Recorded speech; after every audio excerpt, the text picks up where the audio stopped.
नमस्कार दर्शक बंधु। आज हूँ जुलाई 2 तारिख बुधवार। देश विदेशर किसी गुरुत्वपूर्ण खबर को नहीं मु सुमन स्वागत करुँच आपको मो चैनल गोटे नुआ वीडियो को।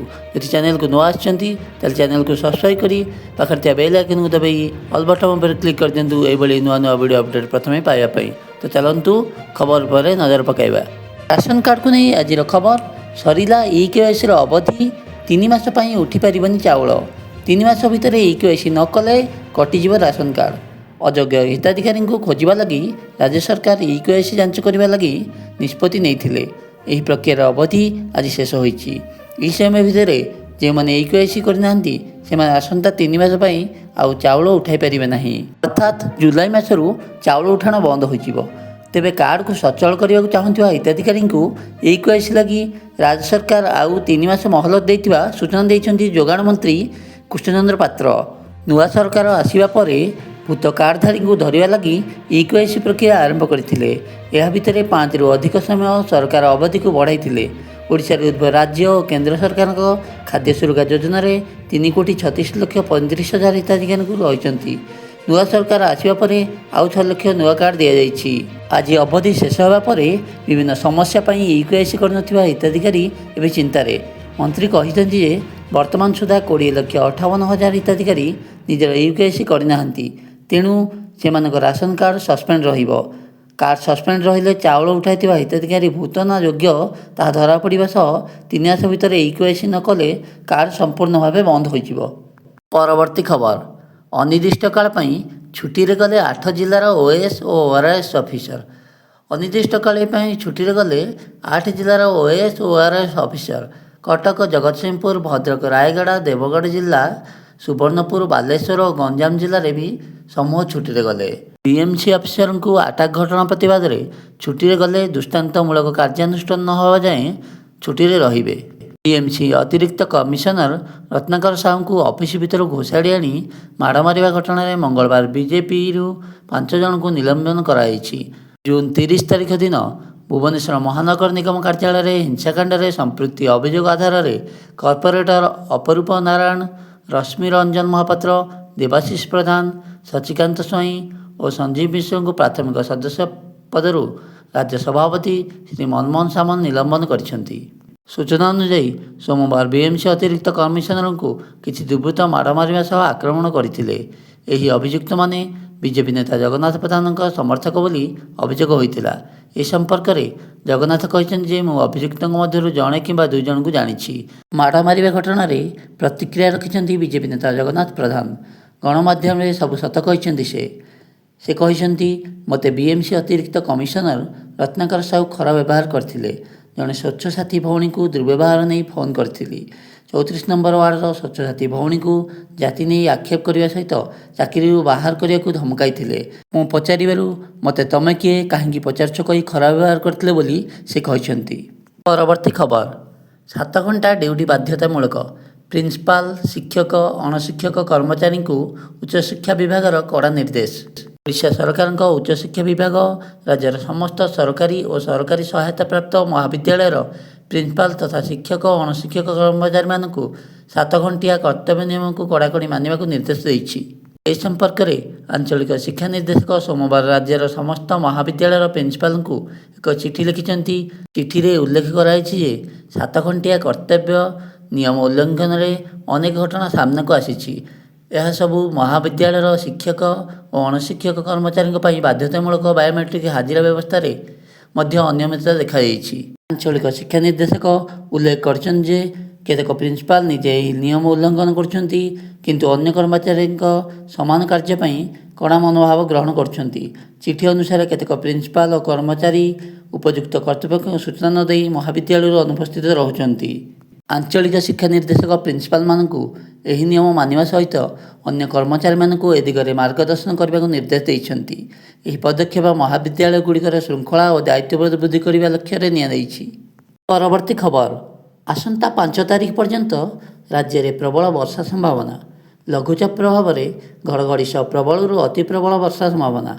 आज सुंदरगढ़, झारसुगुड़ा और संबलपुर जिला को ऑरेंज वार्निंग, ଆସନ୍ତାକାଲି ମତ୍ସ୍ୟଜୀବୀମାନଙ୍କୁ ସମୁଦ୍ରକୁ ଯିବାକୁ ମନା। ଲଘୁଚାପ ପ୍ରଭାବରେ ଘଡ଼ଘଡ଼ି ସହ ପ୍ରବଳରୁ ଅତି ପ୍ରବଳ ବର୍ଷା ସମ୍ଭାବନା ନେଇ ପାଣିପାଗ ବିଭାଗ ପକ୍ଷରୁ ସୂଚନା ଦିଆଯାଇଛି। ମଙ୍ଗଳବାର ସୁନ୍ଦରଗଡ଼, ଝାରସୁଗୁଡ଼ା ଓ ସମ୍ବଲପୁର ଜିଲ୍ଲାକୁ ଅରେଞ୍ଜ ୱାର୍ଣ୍ଣିଂ ଜାରି କରାଯାଇଛି। ବୁଧବାର ମତ୍ସ୍ୟଜୀବୀମାନଙ୍କୁ ସମୁଦ୍ର ଯିବାକୁ ମନା କରାଯାଇଛି। ଉତ୍ତର ପଶ୍ଚିମ ବଙ୍ଗୋପସାଗର ସହ ପଶ୍ଚିମବଙ୍ଗ ଏବଂ ବାଂଲାଦେଶ ଉପକୂଳରେ ଲଘୁଚାପ କ୍ଷେତ୍ର ସୃଷ୍ଟି ହୋଇଛି। ଏହାର ପ୍ରଭାବରେ ରାଜ୍ୟର 4 ତାରିଖ ଯାଏଁ ପ୍ରବଳରୁ ଅତି ପ୍ରବଳ ବର୍ଷା ହେବା ନେଇ ପାଣିପାଗ ବିଭାଗ ପକ୍ଷରୁ ସୋମବାର ସତର୍କ କରାଯାଇଛି।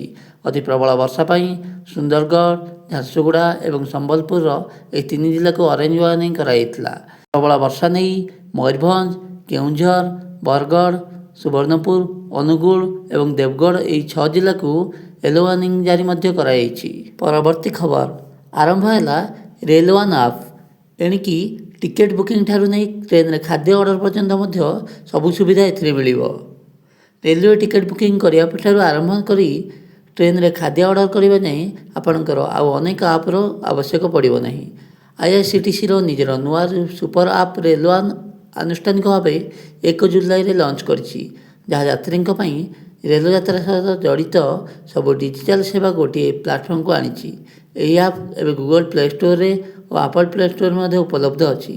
ଏହି ଆପ୍ ମାଧ୍ୟମରେ ଯାତ୍ରୀମାନେ ଅନେକ ଗୁଡ଼ିଏ ସୁବିଧା ପାଇପାରିବେ, ଯେମିତିକି train ticket, platform ticket, train ଏବଂ PNR ଅନୁସନ୍ଧାନ, ଟ୍ରାଭେଲ୍ ଯୋଜନା, ରେଲୱେ ସହାୟତା ସେବା, ଟ୍ରେନ୍ରେ ଖାଦ୍ୟ ବୁକିଂ ଆଦିର ସୁବିଧା ମିଳିବ। ମାଲ ପରିବହନ ସମ୍ବନ୍ଧୀୟ ଅନୁସନ୍ଧାନ ମଧ୍ୟ ଏଥିରେ ଉପଲବ୍ଧ ଅଛି। ଏହି ଆପ୍ର ମୂଳ ଉଦ୍ଦେଶ୍ୟ ହେଉଛି ଏକ ଉପଭୋକ୍ତାମାନଙ୍କୁ ସୁବିଧାରେ ସେବା ଯୋଗାଇବା। ଏହି ଆପ୍ ଯେ କେବଳ ଏକା ସାଙ୍ଗରେ ସବୁ ସୁବିଧା ଯୋଗାଇବା ତା ନୁହେଁ, ବରଂ ସେବାଗୁଡ଼ିକ ମଧ୍ୟରେ ସମନ୍ୱିତ ସଂଯୋଗ ପ୍ରଦାନ କରିବ। ଏଥିରେ ବ୍ୟବହାରକାରୀଙ୍କୁ ମଧ୍ୟ ଏକାଧିକ ପାସୱାର୍ଡ଼ ମନେ ରଖିବାର ଆବଶ୍ୟକତା ନାହିଁ। ରେଲ୍ ୱାନ୍ ଆପ୍ ଡାଉନଲୋଡ୍ କଲା ପରେ ଉପଭୋକ୍ତାମାନଙ୍କୁ ବିଭିନ୍ନ ସେବା ପାଇଁ ଅଲଗା ଅଲଗା ଆପ୍ ମଧ୍ୟ ରଖିବାକୁ ପଡ଼ିବ ନାହିଁ, ଯାହାଫଳରେ ଡିଭାଇସ୍ ଷ୍ଟୋରେଜ୍ ସଞ୍ଚୟ ହେବ। ଏହି ଆପ୍ ସହିତ R-ୱାଲେଟ୍ ସୁବିଧା ମଧ୍ୟ ଯୋଡ଼ାଯାଇଛି। ସଂଖ୍ୟାତ୍ମକ ଏମ୍ପିନ୍ ଏବଂ ବାୟୋମେଟ୍ରିକ୍ ଲଗ୍ଇନ୍ ଭଳି ସହଜ ଲଗ୍ଇନ୍ ସୁବିଧା ମଧ୍ୟ ଯୋଗାଇ ଦିଆଯାଇଛି।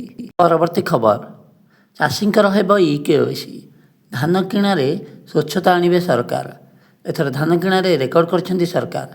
ଏହାଛଡ଼ା MSP ବୃଦ୍ଧି ପଡ଼ୋଶୀ ରାଜ୍ୟର ଚାଷୀଙ୍କୁ ଓଡ଼ିଶା ପ୍ରତି ଆକୃଷ୍ଟ କରିଛି। ତେଣୁ ମିଲର୍ସ ପଡ଼ୋଶୀ ରାଜ୍ୟରୁ ଧାନ ଆଣି ଓଡ଼ିଶାରେ ବିକୁଛନ୍ତି। ଫଳରେ ଓଡ଼ିଶା କିଛି ଚାଷୀ ଧାନ ବିକି ପାରୁନଥିବା ଅଭିଯୋଗ ହୋଇଛି। ଏହାକୁ ବନ୍ଦ କରିବାକୁ ସରକାର ଆଗାମୀ ବର୍ଷଠାରୁ ଚାଷୀଙ୍କ EKYC କରିବେ। ରବି ଧାନ ପରେ ଖରିଫ ଧାନ ରେକର୍ଡ ସଂଖ୍ୟାରେ କିଣିଛନ୍ତି ସରକାର। ରବି ଧାନ 1,34,00,000 ମେଟ୍ରିକ୍ ଟନ୍ ରଖାଯାଇଥିଲା ବେଳେ ସଂଗ୍ରହ ହୋଇଛି 19 ଲକ୍ଷ ମେଟ୍ରିକ୍ ଟନ୍। ଓଡ଼ିଶା ଏକମାତ୍ର ରାଜ୍ୟ ଭାବେ ସମୃଦ୍ଧ କୃଷକ ଯୋଜନା ଅଧୀନରେ ଚାଷୀଙ୍କୁ ରବି ଧାନରେ କୁଇଣ୍ଟାଲ ପିଛା 3100 ଟଙ୍କା MSP ଓ ଇନପୁଟ୍ ସହାୟତା ବାବଦରେ ପ୍ରଦାନ କରୁଛି। ଏଥିପାଇଁ ପଡ଼ୋଶୀ ରାଜ୍ୟରେ ଚାଷୀଙ୍କ ଆଖି ପଡ଼ିଛି ଓଡ଼ିଶା ଉପରେ। ପଡ଼ୋଶୀ ରାଜ୍ୟ ଛତିଶଗଡ଼ରେ ଖରିଫ ଋତୁରେ ଧାନ କିଣାନଥିବାରୁ ଏହି ଧାନ ବରଗଡ଼ରେ ବିକ୍ରି ହେଉଥିବା ଅଭିଯୋଗ କରିଛନ୍ତି ଚାଷୀ। ମିଲର୍ସମାନେ ସେଠାରୁ 1600 ଟଙ୍କାରେ ଧାନ କିଣି ଓଡ଼ିଶାରେ 3100 ଟଙ୍କାରେ ଧାନ ବିକ୍ରି କରୁଛନ୍ତି। ମିଲର୍ସ ଓ ଅଧିକାରୀଙ୍କ ମଧୁଚନ୍ଦ୍ରିକାରେ ଛତିଶଗଡ଼ରୁ ଧାନ ବରଗଡ଼ ସମେତ ରାଜ୍ୟର ବିଭିନ୍ନ ଜିଲ୍ଲାକୁ ଧାନ ଯାଉଛି। ଫଳରେ ଓଡ଼ିଶାର ଚାଷୀଙ୍କ ଧାନ କିଣିବାରେ ବିଳମ୍ବ ହେଉଥିବା ଅଭିଯୋଗ କରିଛନ୍ତି ଚାଷୀ। ଧାନ କିଣା ପ୍ରକ୍ରିୟାରେ ସ୍ୱଚ୍ଛତା ଅବଲମ୍ବନ କରିବା ପାଇଁ ଏବଂ ଅନ୍ୟ ପଡ଼ୋଶୀ ରାଜ୍ୟରୁ ଆସୁଥିବା ଧାନକୁ ରୋକିବା ପାଇଁ ଚାଷୀଙ୍କ EKYC ବ୍ୟବସ୍ଥା ଲାଗୁ କରିବାକୁ ଯୋଜନା କରିଛନ୍ତି ସରକାର। ସୋମବାର କୃଷି ମନ୍ତ୍ରୀଙ୍କ ଅଧ୍ୟକ୍ଷତାରେ ବସିଥିବା ବୈଠକରେ ରାଜ୍ୟର ପ୍ରକୃତ ଚାଷୀ କିଭଳି ଉପକୃତ ହୋଇପାରିବେ ତା ଉପରେ ଗୁରୁତ୍ୱ ଦେଇଛନ୍ତି ମନ୍ତ୍ରୀ। ଏହା ବ୍ୟତୀତ ଆଗାମୀ ସମୟରେ ଧାନ କିଣା ନିମନ୍ତେ ନୂତନ ନୀତି ଆଣିବା ପାଇଁ ସରକାର ବିଚାର କରୁଛନ୍ତି। ରାଜ୍ୟବାସୀଙ୍କ ନିଜସ୍ୱ ବିନିଯୋଗ ପାଇଁ 27 ଲକ୍ଷ ମେଟ୍ରିକ୍ ଟନ୍ର ଚାଉଳ ଆବଶ୍ୟକ ହୋଇଥାଏ। କିନ୍ତୁ ରାଜ୍ୟରେ ଚଳିତ ବର୍ଷ ଖରିଫ ଓ ରବି ଧାନକୁ ମିଶାଇ ମୋଟ 93 ଲକ୍ଷ ମେଟ୍ରିକ୍ ଟନ୍ ଧାନ ଉତ୍ପାଦନ ହୋଇଛି। ସେଥିରୁ ହାରାହାରି 63 ଲକ୍ଷ ମେଟ୍ରିକ୍ ଟନ୍ ଚାଉଳ ପ୍ରସ୍ତୁତ ହେବ, ଯାହା ରାଜ୍ୟର ଚାହିଦାଠାରୁ ଢେର ଅଧିକ। ବଳକା ଚାଉଳର ସୁପରିଚାଳନା ପାଇଁ ମଧ୍ୟ ସମୀକ୍ଷା ବୈଠକରେ ଆଲୋଚନା କରାଯାଇଥିଲା। ପରବର୍ତ୍ତୀ ଖବର ଗରିବ ଲୋକଙ୍କୁ ଜନକଲ୍ୟାଣ ଯୋଜନାରେ ଅଧିକ ଋଣ ଦେବାକୁ 3 ଘରୋଇ ବ୍ୟାଙ୍କକୁ ମୁଖ୍ୟମନ୍ତ୍ରୀଙ୍କ ପରାମର୍ଶ। ମୁଖ୍ୟମନ୍ତ୍ରୀ ମୋହନ ଚରଣ ମାଝୀ ICICI, ଆକ୍ସିସ୍ ଓ HDFC ବ୍ୟାଙ୍କର ପ୍ରତିନିଧିଙ୍କ ସହିତ ଆଲୋଚନା କରି ବିଭିନ୍ନ ଜନକଲ୍ୟାଣ ଯୋଜନାରେ ଗରିବ ଲୋକମାନଙ୍କୁ ଅଧିକ ଋଣ ଦେବା ପାଇଁ ପରାମର୍ଶ ଦେଇଛନ୍ତି। ସୂଚନାଯୋଗ୍ୟ ଯେ ଓଡ଼ିଶାର ବିଭିନ୍ନ ଜନକଲ୍ୟାଣ ଯୋଜନା ଯଥା କୃଷି ଋଣ, ପ୍ରଧାନମନ୍ତ୍ରୀ ରୋଜଗାର ସୃଷ୍ଟି ଯୋଜନା, PM ସ୍ୱନିଧି ଯୋଜନା, ଷ୍ଟାଣ୍ଡ ଅପ୍ ଇଣ୍ଡିଆ ଯୋଜନା, ଗୃହ ଋଣ, ଶିକ୍ଷା ଋଣ, ରପ୍ତାନି ଋଣ ଆଦି ବିଭିନ୍ନ ଯୋଜନାରେ ଏହି ବ୍ୟାଙ୍କଗୁଡ଼ିକର ପ୍ରଦର୍ଶନ ଅତ୍ୟନ୍ତ କମ୍ ରହିଛି। ପ୍ରଧାନମନ୍ତ୍ରୀ ନରେନ୍ଦ୍ର ମୋଦିଙ୍କ ନେତୃତ୍ୱରେ କେନ୍ଦ୍ର ସରକାର ଅନେକ ଗରିବ କଲ୍ୟାଣ ଯୋଜନାରେ କାର୍ଯ୍ୟ କରୁଛନ୍ତି। ଲୋକମାନଙ୍କୁ ଋଣ ଜରିଆରେ ଆର୍ଥିକ କାର୍ଯ୍ୟକ୍ରମରେ ସାମିଲ କରିବା ସହିତ ସେମାନଙ୍କ ରୋଜଗାର ବୃଦ୍ଧି କରିବା ହେଉଛି ସରକାରଙ୍କ ଲକ୍ଷ୍ୟ। କିନ୍ତୁ ଏହି ସବୁ ଯୋଜନା ଗୁଡ଼ିକରେ ଏହି ତିନୋଟି ବ୍ୟାଙ୍କର ପ୍ରଦର୍ଶନ ଓଡ଼ିଶାର ଆଦୌ ସନ୍ତୋଷଜନକ ନୁହେଁ ବୋଲି ମୁଖ୍ୟମନ୍ତ୍ରୀ କହିଛନ୍ତି। ସରକାରଙ୍କ ଗରିବ କଲ୍ୟାଣ ଯୋଜନାରେ ବ୍ୟାଙ୍କ ଗୁଡ଼ିକ ହେଉଛି ଏକ ବଡ଼ ମାଧ୍ୟମ। ବ୍ୟାଙ୍କମାନଙ୍କ ପ୍ରତିନିଧିମାନେ ମୁଖ୍ୟମନ୍ତ୍ରୀଙ୍କ ପରାମର୍ଶକୁ ଗ୍ରହଣ କରି କହିଥିଲେ ଯେ ସେମାନେ ଏହିସବୁ ଯୋଜନାରେ ଲୋକଙ୍କୁ ଋଣ ଦେବା ପାଇଁ ଆଗ୍ରହୀ ଅଛନ୍ତି ଏବଂ ଖୁବ୍ ଶୀଘ୍ର ଏହି ପ୍ରଦର୍ଶନର ଉନ୍ନତି ଆସିବ ବୋଲି ସେମାନେ ମୁଖ୍ୟମନ୍ତ୍ରୀଙ୍କୁ ଭରସା ଦେଇଥିଲେ। ଏହି ବୈଠକରେ ମୁଖ୍ୟମନ୍ତ୍ରୀଙ୍କ ପ୍ରମୁଖ ସଚିବ ଶାଶ୍ୱତ ମିଶ୍ର ମୁଖ୍ୟମନ୍ତ୍ରୀଙ୍କୁ ବ୍ୟାଙ୍କମାନଙ୍କ ପ୍ରଦର୍ଶନ ବିଷୟରେ ଅବଗତ କରିଥିଲେ।